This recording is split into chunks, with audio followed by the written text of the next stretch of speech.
Hello guys, welcome back to my YouTube channel EN learners. I आप सब अच्छे होंगे।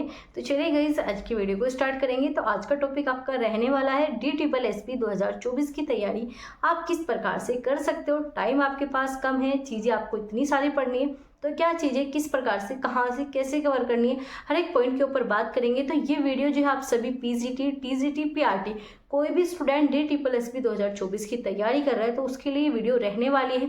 तो शेयर कर दो अपने सभी दोस्तों के साथ जो भी एग्जाम की तैयारी कर रहे हैं। और अगर अभी तक आपने चैनल को सब्सक्राइब नहीं किया तो प्लीज़ सब्सक्राइब कर लीजिए, क्योंकि यहाँ पर आपको ऐसी इंफॉर्मेटिव वीडियो जो है प्रोवाइड की जाती है।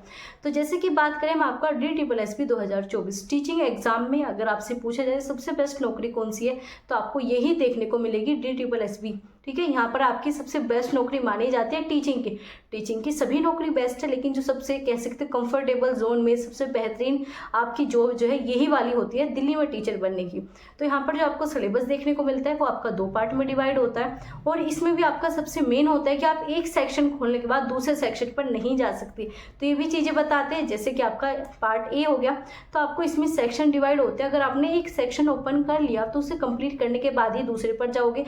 ऐसा नहीं है कि आप इसमें रिवर्स से जा सकते हो। जैसे कि आपने अभी तक कोई भी एग्जाम दिया होगा, चाहे ऑफलाइन दिया हो या फिर ऑनलाइन, आप क्या करते हो, दोबारा से बैक जाके क्वेश्चन का आंसर सही करके आ जाते हो। ऑनलाइन पेपर की बात करें तो, लेकिन आपका यहाँ पर ये चीज़ें देखने को नहीं मिलती।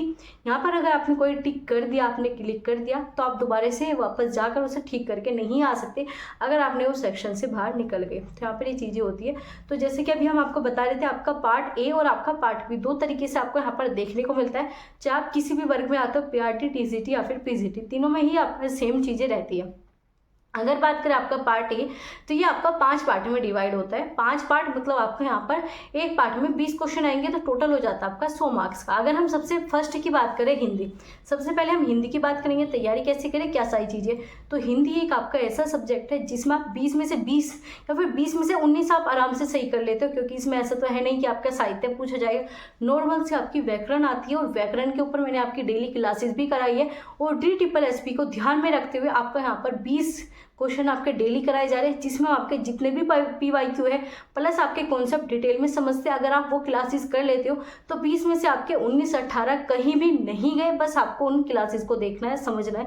आपके डेली 8 बजे या फिर आपकी 7 बजे क्लासेस कराई जाती है, आप जाकर जरूर चेक कर लीजिए। तो ये थी बात हमारी हिंदी की। हिंदी 20 नंबर की आती है, 20 में से आपको टारगेट लेकर चलना होगा, 18 या फिर 19 आपको सही करके आने। एक तो हिंदी में आपको टाइम बिल्कुल भी नहीं लगता। क्या टाइम आपको हिंदी में करने में ज़्यादा टाइम नहीं लगता। अगर हम बात करें मैथ की, तो एक ही क्वेश्चन में आप 5 मिनट भी लगा सकते हो। अगर किसी क्वेश्चन में आप अटक गए तो 5 से 3 मिनट या 2 से 4 मिनट आपकी खराब हो जाती है। लेकिन हिंदी में क्या है, क्वेश्चन आता होगा करोगे, नहीं आता छोड़ दोगे। तो यही काम आपकी हिंदी में होती है। तो हिंदी सबसे कम टाइम लेगा और सबसे स्कोरिंग सब्जेक्ट है, तो हिंदी पर काफ़ी ज़्यादा आपको फोकस रखना है। तो 20 नंबर की हिंदी आती है, इसमें आपकी ग्रामर पूछे जाते हैं। ग्रामर में कौन कौन से टॉपिक आते हैं इसके ऊपर आपको सेपरेट में वीडियो मिल जाएगी, आप जाकर उस वीडियो को चेक कर लेना। टॉपिक भी आपको बताया कौन सा टॉपिक से क्वेश्चन पूछे जाते हैं। तो यहाँ पर बात थी आपकी हिंदी कंप्लीट हो गई, 20 नंबर की हिंदी आई। इसके बाद बात करें आपका यहाँ पर सेकंड लैंग्वेज, जो कि आपका इंग्लिश होती है। क्या आता है इसमें, यहाँ पर इंग्लिश आता है। इंग्लिश में भी सेम आपके वही सब्जेक्ट पूछे जाते हैं, वही टॉपिक पूछे जाते हैं जो कि आपका यहाँ पर हिंदी में देखने को मिलते हैं। तो 20 नंबर की आपको हिंदी आती है, इसके भी PYQ कीजिए। प्लस आप जो अगर आपको कॉन्सेप्ट नहीं आते तो उसके ऊपर जो आपको बहुत सारी चीज़ें मिल जाएगी, उन्हें पढ़ना स्टार्ट कीजिए।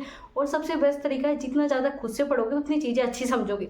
अब मान लीजिए आप कोई चीज़ें पढ़ रहे हो तो उसमें आप 2-3 घंटे दोगे, तब जाकर आपको समझ में आएगी। तो अगर आप खुद से बुक से करो तो आपको चीज़ें समझ में भी आएगी, डिटेल में आप उनके क्वेश्चन भी कर सब पाओगे। तो 3-4 घंटे में आप काफ़ी ज़्यादा चीज़ें पढ़ लोगे। तो बेटर है आप खुद से ज़्यादा इसमें फोकस करना, क्योंकि DSSB उसी का निकलता है जो कि अपना सेल्फ स्टडी पर फोकस करता है। बिना खुद की मेहनत करे आप ये एग्जाम नहीं निकाल सकते।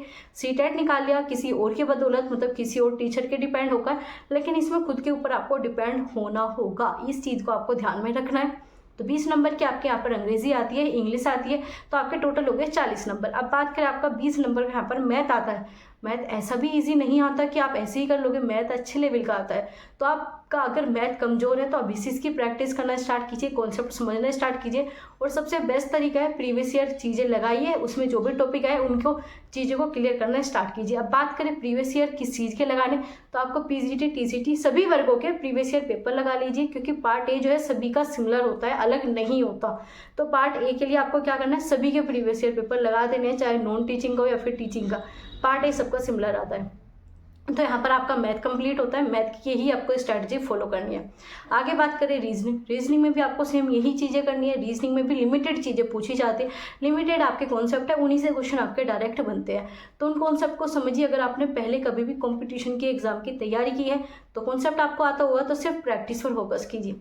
अगर पहले पढ़ा है तो सिर्फ प्रैक्टिस फोकस कीजिए। अगर अभी तक पहले नहीं पढ़ा तो पहले कॉन्सेप्ट कीजिए प्लस प्रैक्टिस कीजिए। ये दोनों चीज़ें आपको करनी है। और जिसने पहले पढ़ रखा है उससे बेहतर आपको कोई मौका मिलेगा नहीं। पहले पढ़ रखा है तो सिर्फ आपको प्रैक्टिस करनी है। तो ये 4 चीज़ें हो चुकी है आपके यहाँ पर। हिंदी हो गई, इंग्लिश हो गई, मैथ हो गया, रीजनिंग होगा। अब बात करें आपका पाँचवा सब्जेक्ट आपका जीके या फिर जीएस, जो कि आपका एक ऐसा सब्जेक्ट है जिसमें से आप कभी 20 में से 20 लेकर नहीं आ सकते। सबसे बड़ी बात, तो कभी नहीं लगा सकते, नेगेटिव मार्किंग है। और जीएस जीके जितना भी पढ़ लो उतना ही आपका कम होगा। तो या तो आप इसके लिए करंट अफेयर की बुक ले लीजिए, या फिर कोई भी आप एक ऐसा चैनल आप ले लीजिए जहाँ पर ये सारी चीज़ें कराई जाती हो। वैसे मैं आपको यहाँ पर करंट अफेयर की मैंने क्लासेस कराई है 2 से 3, जिसमें आपके यहाँ पर हमने दिसंबर, नवंबर, अक्टूबर की करंट अफेयर आपकी कंप्लीट की है। लेकिन इससे आपका काम नहीं चलेगा, आपको जीएस पर भी फोकस करना है। बहुत सारी चीज़ें हो जाती है, तो उसके लिए आप खुद से मेहनत कीजिए, बुक ले लीजिए। आप यहाँ पर आपकी बुक आती है, लूसेंट आती है, वो चीज़ें पढ़ना स्टार्ट कीजिए।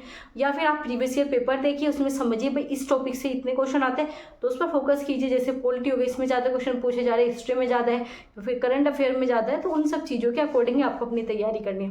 तो ये टोटल थे आपके 5 सब्जेक्ट, जिसमें आपका 100 नंबर का पेपर आता है। और अगर आपका हिंदी का ओपन है तो दोबारा इंग्लिश पर नहीं जा सकते, और इंग्लिश का ओपन है तो आप मैथ पर नहीं जा सकते। ये सारी चीज़ें आपको देखने को मिलती है। सबसे बड़ी बात, आपको इसमें नेगेटिव मार्किंग भी है। क्या है इसमें आपका नेगेटिव मार्किंग भी है। अब नेगेटिव मार्किंग से कैसे क्या आपको एडजस्ट करना है, तो एक तो आपको सभी क्वेश्चन नहीं करने। आप क्या सोचते हो भाई इसमें भी तुक्का लगा दो, सही होगा तो नंबर मिल जाएंगे, नहीं होगा तो नहीं मिलेंगे। तो आपको तुक्के वाले काम इसमें नहीं करने, क्योंकि नेगेटिव मार्किंग है। पेपर भी काफ़ी अच्छे लेवल का पूछा जाता है। DSSS भी आप कह सकते हो, जो आपका CHSL इस प्रकार का काफ़ी हार्ड पेपर आता है। बहुत अच्छे से पढ़ोगे तो ही आपका क्लियर होगा। तो इसमें जो आपको थोड़ा हाई लेवल की मेहनत करनी है, थोड़ा ज़्यादा पढ़ना होगा, क्योंकि चीज़ें आपकी डिटेल में और बहुत ही अच्छे तरीके से पूछी जाती है। तो ये था आपका पार्ट ए की बात हमने कंप्लीट कर चुके हैं। अब बात करेंगे पार्ट बी। अगर आपका PRT है तो उसमें क्या आता है आपका CDP, पेडागोजी, आप कह सकते हो पूरी की पूरी एजुकेशन आती है। क्या आता है, पूरा का पूरा एजुकेशनल आता है। तो उस चीज़ को क्या सबसे बेटर तरीका है PRT के लिए, तो आपका पार्ट बी जो है आप कह सकते हो ईजी पड़ जाता है। क्यों? क्योंकि आपने CDP, CTET में वही सारी चीज़ें पढ़ी है, तो वही सब चीज़ें आपको इसमें आ जाएगी। 2 साल डिप्लोमा में चीज़ें पढ़ के आए हो, तो आपका पार्ट ए में ये सारी चीज़ें आती है। तो इसके लिए जितना ज़्यादा हो सके प्रीवियस ईयर पेपर लगाइए, प्लस अपना BEd या फिर DLEd जो भी आपके पास बुक है उन चीज़ का आपको इस्तेमाल करना है। तो उन सब चीज़ों को आप अपना पढ़ना स्टार्ट कीजिए। और इसके लिए आप एक अच्छी सी बुक खरीद लीजिए, जिसमें आपको DSSS के क्वेश्चन पेपर भी मिल जाए, प्लस आपको इसमें कॉन्सेप्ट भी मिल जाए। तो इसके लिए आप अगर बुक खरीदोगे तो ही आपके लिए ज़्यादा बेटर रहेगा। कोई भी बुक खरीद लीजिए जो भी आपके लोकल एरिया में सबसे बेस्ट हो, या फिर कोई टीचर वगैरह जो आपको पर्सनली अच्छे लगते हो, तो उसी के अकॉर्डिंग आप बुक परचेज कर सकते हो। तो ये था आपका पार्ट ए, जो कि आपका PRT के लिए था। PRT का पूरा कंप्लीट हो चुका है। पार्ट बी की बात कर रहे थे हम। अब बात करेंगे आपका TGT। अब TGT में हिंदी भी है, इंग्लिश भी है, आपका मैथ भी है, बहुत सारे आपको सब्जेक्ट देखने को मिलेंगे। TGT सबका अलग होता है। पार्ट बी में, अगर पार्ट बी में बात करें हिंदी की, तो हिंदी का पूरा सिलेबस बताया, हर एक पॉइंट आपके साथ बताया कि कहाँ से क्या पढ़ना है। ऐसे मैंने इंग्लिश को भी बताया।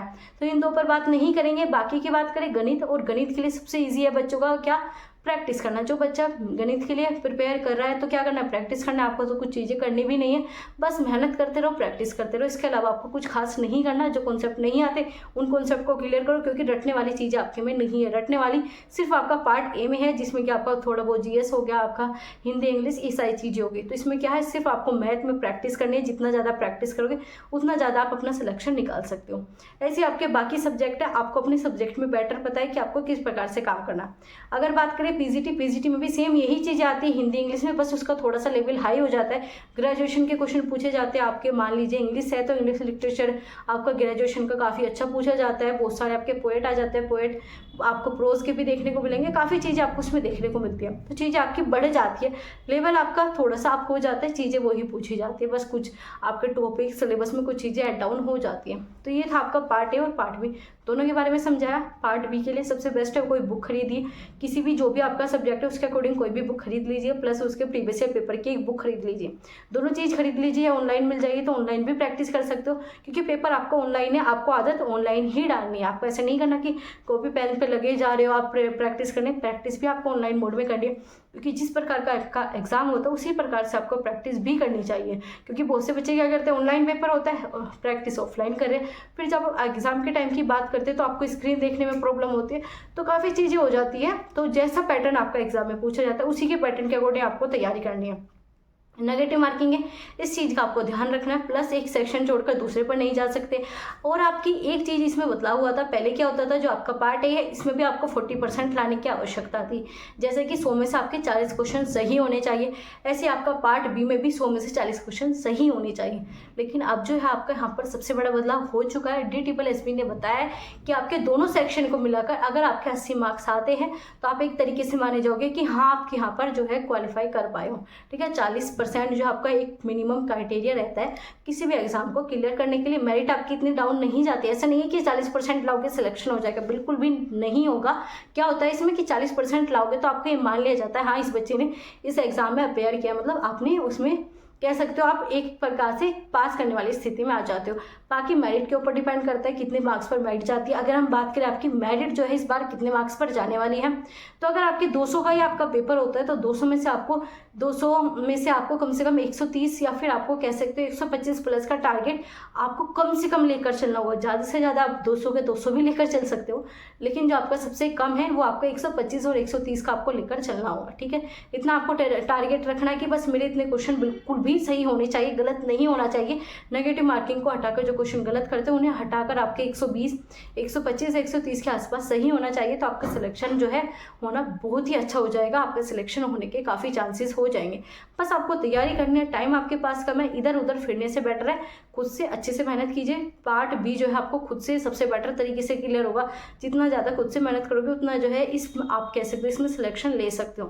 तो यही चीज़ें आपको इन्फॉर्मेटिव चीज़ें बतानी थी। आई होप आपके लिए बहुत ही ज़्यादा इन्फॉर्मेटिव वीडियो रही होगी, तो आप सभी शेयर कर सकते हो अपने सभी दोस्तों के साथ जो भी एग्जाम की तैयारी कर रहे हो। और कोई नया जुड़ा हो तो सब्सक्राइब करना बिल्कुल ना भूलें। और कोई भी स्टूडेंट किसी भी प्रकार की आपको क्वेरीज है, कोई भी डाउट है, तो आप हमें कमेंट बॉक्स में पूछ सकते हो। आपके सभी कमेंट का जो है यहाँ पर रिप्लाई दिया जाता है। तो चलिए गाइस, मिलेंगे आपसे अगली क्लास में ऐसे इन्फॉर्मेटिव वीडियो के साथ।